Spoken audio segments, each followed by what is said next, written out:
If your Instagram Reels keep lagging or freezing, don't worry. There's a quick fix that works for most people, and I'll walk you through it step by step. Let's get right into it. First, open your Instagram app and head over to your profile. In the top right corner, tap the three lines to open the menu. Once you're in the menu, scroll down until you find media quality. Go ahead and tap on that. Inside this section, you'll see a couple of settings that can directly affect how smoothly your Reels play. The first one you want to turn on is use less mobile data. Enabling this helps Instagram load videos more efficiently, especially if your connection isn't super strong. Next, look for the option that says upload at highest quality or display EM is HDR media depending on your version.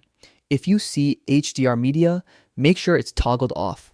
Sometimes HDR can cause extra strain on your device and slow down video playback.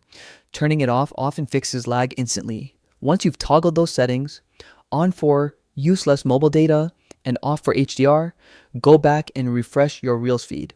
You should notice that videos load much faster and playback is much smoother. And that's it. A super simple fix that can save you a lot of frustration.